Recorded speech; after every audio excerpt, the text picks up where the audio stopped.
Hello friends, तो हमेशा की तरह आज भी मैं आ गया हूँ क्लास 10 फिजिक्स का। आज चैप्टर 1 जानेंगे जिसमें प्रकाश का अपवर्तन है। इसमें वीवी ऑब्जेक्टिव क्वेश्चन जानने वाले हैं और ये वैसा एक क्वेश्चन है जो परीक्षा में पूछे जाने वाला प्रश्न है। तो डायरेक्ट हम लोग क्वेश्चन से स्टार्ट करेंगे। तो हेलो, आप लोग कैसे हैं? मैं ऐसा करता हूँ कि आप लोग बहुत ही मस्त हैं। तो नमस्कार, मेरा यूट्यूब चैनल पे आप लोगों का बहुत ही अच्छे तरीके से दिल से अभिनंदन है। तो चलिए हम लोग डायरेक्ट क्वेश्चन पे चलते हैं। और आज का हम लोगों का फर्स्ट क्वेश्चन है और चैप्टर का क्या नाम है? तो चैप्टर का नाम है क्या? तो आप लोग तो जान ही रहेंगे, प्रकाश का अपवर्तन। उसके बाद यहाँ पे देखेंगे हम लोग फर्स्ट क्वेश्चन से स्टार्ट करेंगे और बहुत ही फर्स्ट क्वेश्चन देखिएगा यहाँ पे बहुत ही आसान रहने वाला है। और देखिएगा यहाँ पे फर्स्ट क्वेश्चन क्या बोल रहा है कि वायु में प्रकाश की चाल निर्वात की अपेक्षा होती है। वायु में प्रकाश की चाल निर्वात की अपेक्षा होती है, तो बताइए क्या होती है? तो कम होती है।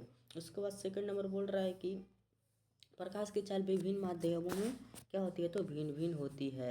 बी बिल्कुल ही करेक्ट ऑप्शन हो जाएगा। उसके बाद तीसरा बोल रहा है कि तालाब का जल कम गहरा दिखाई देने का कारण है अपवर्तन, यानी प्रकाश का अपवर्तन। चौथा बोल रहा है कि किसी लेंस द्वारा उत्पन्न आवर्धन का ऐसा ही मात्रक होता है, क्या होता है? तो आवर्धन का ऐसा ही मात्रक क्या होता है? बताइए। तो आवर्धन का कोई ऐसा ही मात्रक नहीं होता, यानी मात्रक विहीन होता है। पांचवा क्या बोल रहा है कि लेंस के मुख्य फोकस की संख्या कितनी होती है? तो दो। दर्पण में फोकस की संख्या एक और लेंस में फोकस की संख्या दो, यानी 5 का ए बिल्कुल ही करेक्ट ऑप्शन हो जाएगा। उसके बाद देखिए 6 नंबर क्वेश्चन यहाँ पे देखेंगे। और ये जो टोटल बता रहे हैं मैं आपको VVI ऑब्जेक्टिव क्वेश्चन बता रहा हूँ। यहाँ पे 6 में देखेंगे कि हम लोग की अवतल लेंस का आवर्धन एम अर्थात एम बराबर होता है। तो एम बराबर क्या होता है? तो V/U। 6 का डी बिल्कुल ही करेक्ट ऑप्शन हो जाएगा। 7 क्या बोल रहा है कि किस माध्यम के अपवर्तनांक, ये म्यू, ये क्या है? ये क्या लिखा हुआ है? ये लिखा हुआ है म्यू, जो ऐसे यू के जैसा आपको दिख रहा है, ये म्यू है। तो क्या बोल रहा है कि म्यू का अपवर्तनांक होता है, क्या होता है? तो साइन I/sin R। बी बिल्कुल ही करेक्ट ऑप्शन हो जाएगा। 7 का बी बिल्कुल ही करेक्ट ऑप्शन हो जाएगा। उसके बाद 8 नंबर देखेंगे यहाँ पे कि निम्नलिखित में किसका अपवर्तनांक सबसे अधिक होता है? तो किसका सबसे अधिक होगा?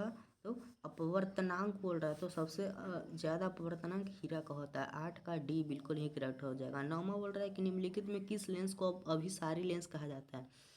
बताइए। 9 का क्या अभिसारी बोल रहा है, यानी उत्तल लेंस को कहते हैं अभिसारी लेंस। और अगर कहता है कि निम्न में से किस लेंस को अभिसारी दर्पण, अगर दर्पण कहता तो अवतल अवतल दर्पण को अभिसारी दर्पण कहते हैं। और यहाँ पे लेंस पूछ रहा है तो उत्तल लेंस को अभिसारी लेंस कहते हैं। उसके बाद देखेंगे आगे 10 बोल रहा है कि निम्न में कौन लेंस की क्षमता का मात्रक है? लेंस का क्षमता का मात्रक क्या होता है? तो डायोप्टर। सी बिल्कुल ही करेक्ट ऑप्शन हो जाएगा। उसके बाद देखेंगे 11 नंबर क्वेश्चन से। और 11 नंबर क्वेश्चन बोल रहा है कि निम्न में से किस लेंस की फोकस दूरी धनात्मक होती है?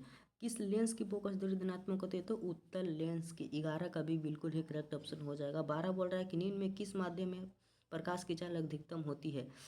प्रकाश की चाल अधिकतम किस में होती है?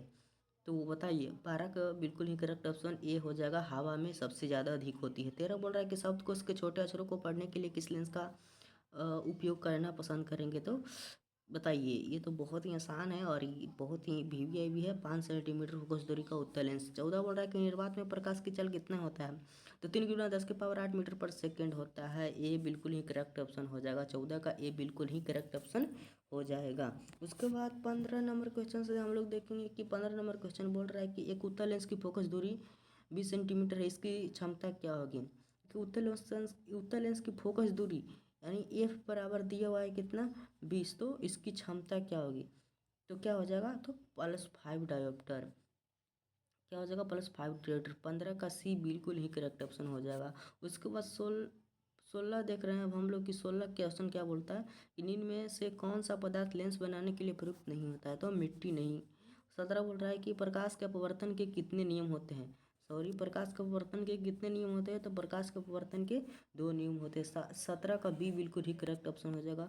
उसके बाद हम लोग देखेंगे यहाँ पे 18 नंबर क्वेश्चन की। 18 नंबर क्वेश्चन क्या बोल रहा है देखिएगा, और ये बहुत ही आसान है। बोल रहा है कि किस लेंस द्वारा सिर्फ काल्पनिक प्रतिबिंब बनता है? तो काल्पनिक प्रतिबिंब किस लेंस द्वारा बनेगा? 18 का बताइए। 18 तो बहुत ही आसान है और आपको लग रहा है कि भारी है, लेकिन नहीं, अवतल लेंस में। देखिए जो दर्पण होता है उसमें ये उल्टा हो जाता है। दर्पण अगर पूछता है कि काल्पनिक प्रतिबिंब किस दर्पण में बनता है, तो उत्तल दर्पण में बनता है। लेकिन यहाँ लेंस पूछ रहा है तो अवतल लेंस में हो जाएगा, ठीक है। उसके बाद 19 बोल रहा है कि एक एंगस्ट्रम का मान होता है तो 10⁻−10 मीटर। 19 का ए बिल्कुल ही करेक्ट ऑप्शन हो जाएगा। उसके बाद 20 बोल रहा है कि एक उत्तल लेंस होता है, क्या होता है, एक उत्तल लेंस होता है तो किनारों के पीछे बीच में मोटा होता है। 20 का सी बिल्कुल ही करेक्ट ऑप्शन हो जाएगा। उसके बाद 21 बोल रहा है कि किसी बीम का वास्तविक प्रतिबिंब समान आकार का प्राप्त करने हेतु बीम को उत्तल लेंस के सामने कहाँ रखा जाता है, तो वक्रता केंद्र पर। 21 का भी बिल्कुल ही करेक्ट ऑप्शन हो जाएगा। उसके बाद 22 में बोल रहा है कि उत्तल लेंस द्वारा आवर्धित काल्पनिक प्रतिबिंब तब बनता है जब वस्तु रहती है।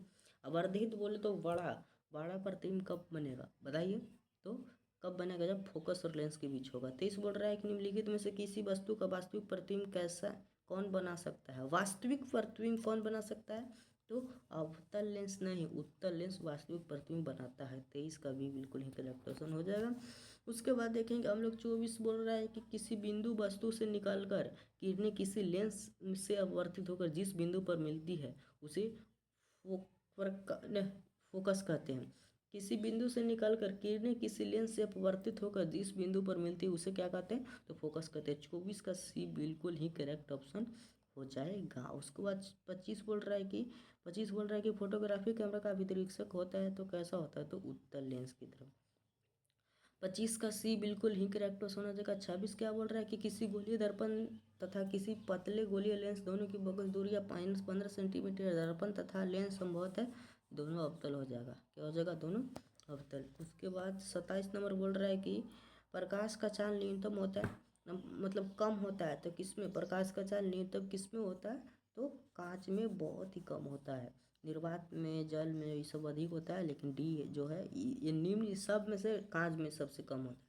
28 बोल रहा है कि एक पारदर्शी गोलीय कवच की बाहरी त्रिज्या 20 सेंटीमीटर तथा भीतरी त्रिज्या 19.8 सेंटीमीटर है। त्रिज्या आपतित प्रकाश के लिए कैसा व्यवहार करेगा, तो अवतल लेंस की भांति करेगा। तो आज के इस लाइव बोल रहे हैं सॉरी, तो आज तक ये यहाँ तक द एंड होता है objective question. And next video में मिलेंगे आपसे बेहतरीन के साथ और नेक्स्ट सब्जेक्ट को लेकर। तो आज की इस वीडियो को यहीं पे एंड करेंगे। तो जय हिंद, जय भारत।